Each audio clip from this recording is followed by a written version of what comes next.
I want to talk about something that can be a little touchy, and I want to talk about it with sensitivity and compassion for ourselves, for each other. The topic is how much our belief system and attitude has on what happens to us in life.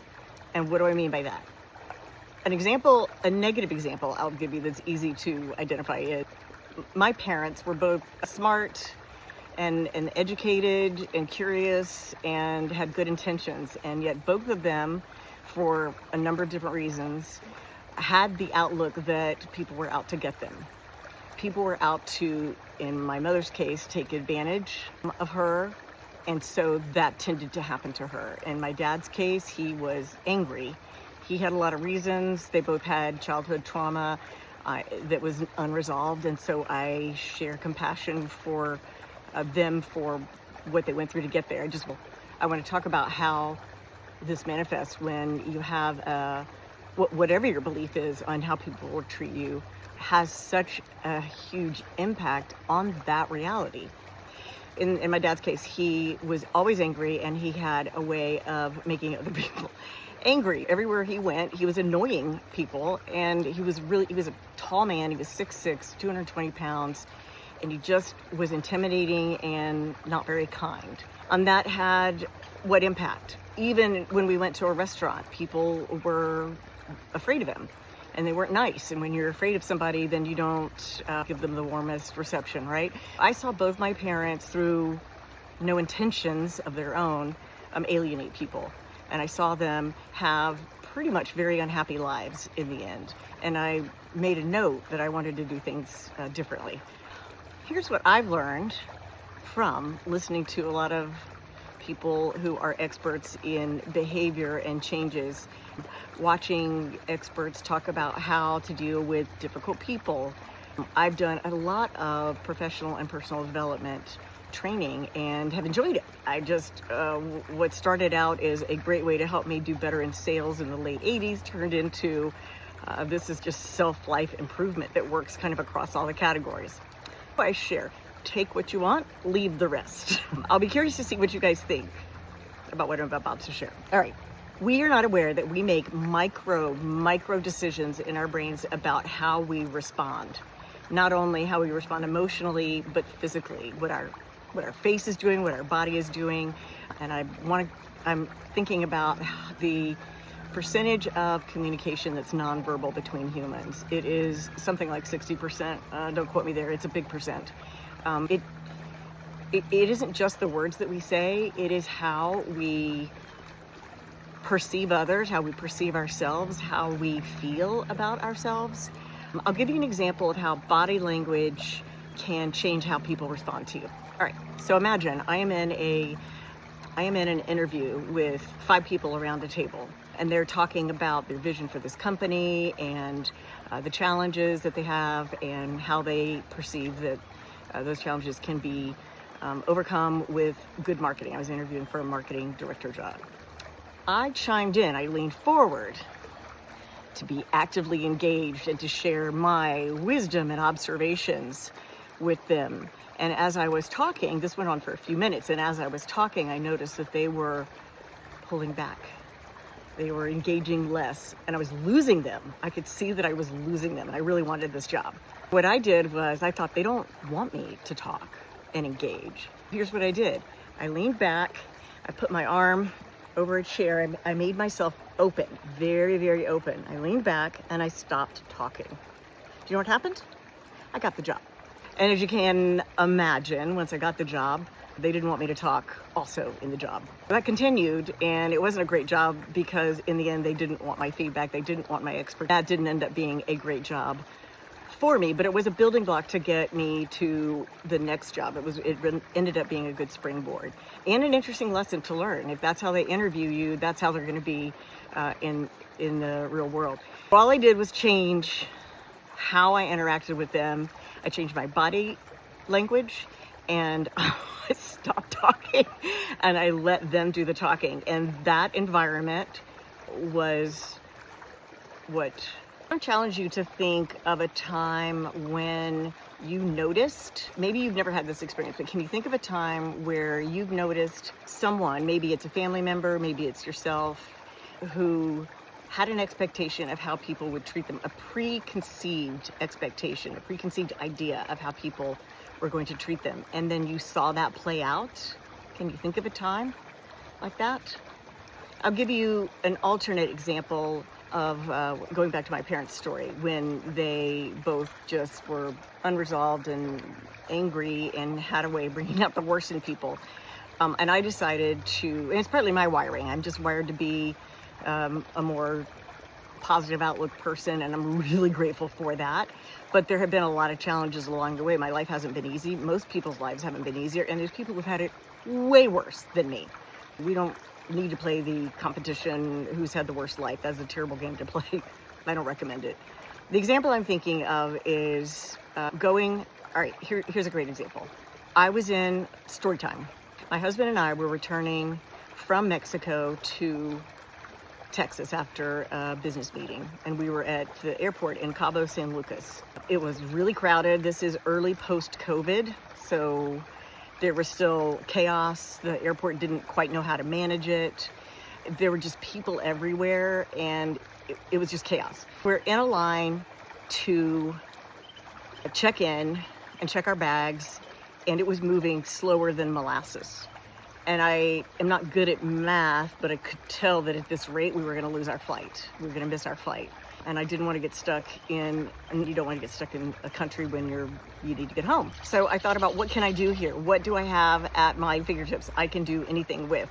And I realized that I'm in line, and I'm going to really piss off the people in line if I try to jump in front of them. The first thing I did was I checked in with them to see when their flights were. People right in front of me, when is your flight? Oh, we're scheduled at 5:30. And I said, we're trying to get out of here at 1:30. Do you mind? And they're like, no. So I did that with a couple of the people in front of me. And I had a thought in my mind. I thought, we've got to make that plane. We are making that plane. I made a decision in my mind that we are going to make that plane no matter what. What I did is after I checked with the people right in front of me in the line, I went straight up to the podium where the airline worker was there, and I talked to her. I had terrible Spanglish, but I used some of it to try to just make the connection. And she was clearly overwhelmed. It seemed like it was her first day on the job. She was overwhelmed and seemed confused. And I said, excuse me, we have a plane that leaves in 30 minutes, and we need to get on that plane. How can we make that happen? And she said, well, it's impossible. The plane has already left. And I showed her my phone with the status of the airplane. I said, it actually hasn't left, and we just need to get checked in. We're already checked in. We just need to check our bags so that we can go in. How can we get that done? And she kept saying no, and I kept coming back to, how can we get this done? Not, why aren't you helping me? Not, this is always what happens at airports, not the angry outburst. What worked was me to continue to say, how can we get this done? How can we make the plane? And then as she was continuing to get overwhelmed, I said, who can we talk to that can help us make this happen? And she had a manager come over and help her. And I showed them all of our credentials and all the things they needed to see that we're valid and that this is really the flight we want to be on, and we're already pre-checked in, etc.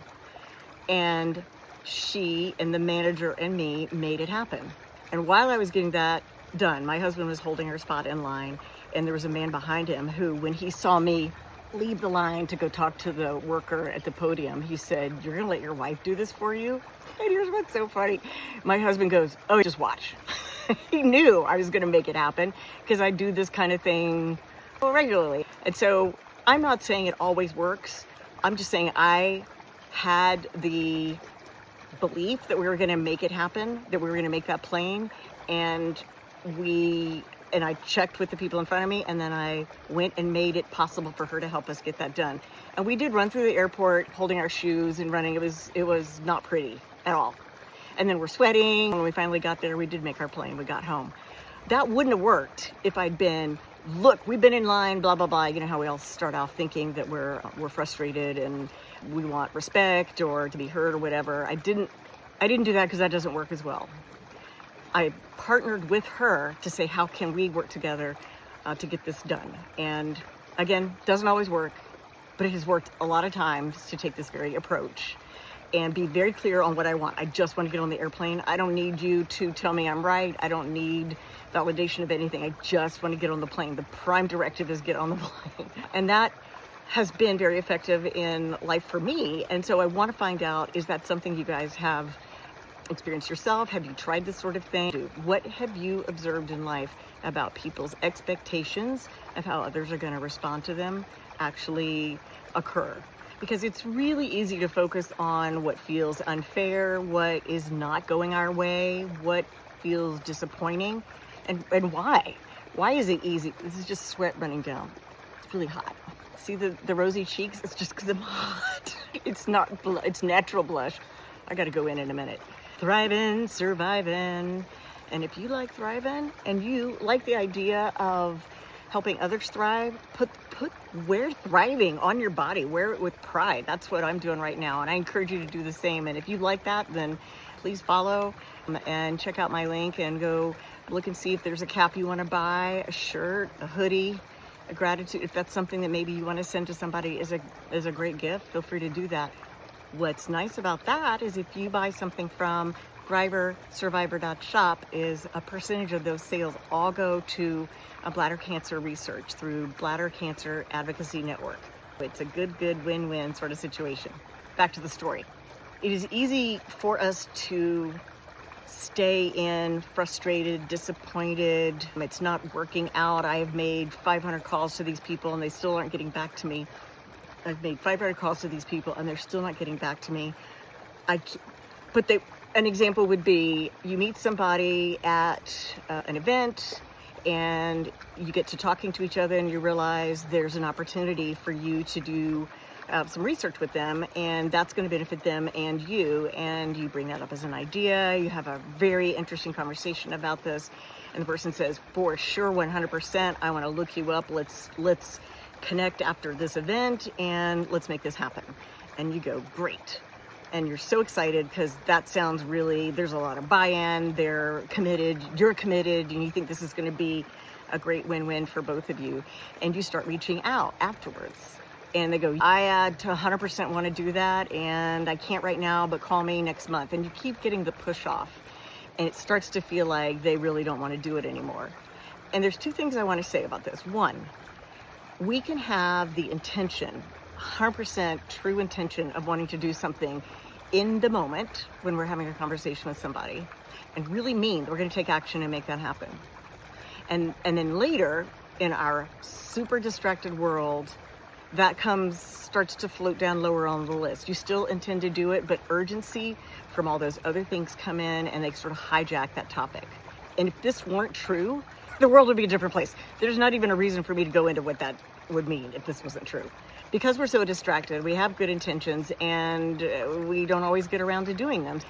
What I'm suggesting is that when things like this happen to you and it feels like disappointment is settling in because this opportunity to work with this person, say, for example, isn't going to happen because they're not responding, I want to remind you that you still have this power to help people help you and themselves. And going back to my example with the airport, thinking about what's in it for them, why do they care, what do they get from this concept of working together, the reason you want to talk to them.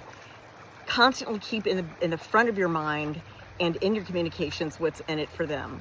And it might be that it's something intangible. It might be it's not necessarily you're going to win an award or you're going to make a bunch of money or you're going to cure cancer. But keeping that in mind, even if it's not something you say, can make all the difference in how the communication goes. My encouragement, my challenge to you would be, if you've got something like that going on and you would like to see it come to fruition, but you're losing hope because you're not hearing back from the person you're following up. You've followed up like 100 times. There's a saying in sales, keep following up until they buy or die. And what that means is until they say no, absolutely, never, then there's still hope. In this case, what I'm saying is if you've got, taking this example of the potential project that you want to work with somebody on, they were so enthusiastic and yet now you can't get them to return a call, then Don't resist the temptation to feel disappointed and to accept defeat. Your brain wants you to do that because it thinks it's helping you feel safer. And just say thank you very much to that part of your brain, your amygdala, and say, I appreciate, I know you mean well, but I'm going to make this happen. This is happening. And you feel that deep in our souls, and it can make all the difference in what actually happens. It's almost, what is the word? It's almost mystical. I don't know if that's the right word. It defies logic in a way. How effective it can be to harness the ability that we have to impact how other people respond to us. In this example, I would say, hi, it's me. And, God, I was so excited back in January when we were talking about this event. And I know a ton of life is happening and it's all so busy. What is the next best step? And I like that because it's only one thing. And you just need to keep the conversation going. You don't need to close the deal, as it were, in that next conversation. You don't need to convince them of anything other than keep in the conversation. And if it feels like a small enough next step, then they won't feel as overwhelmed and they can be more present and take action. Try that and let me know how it goes. Ciao for now, Thrivers.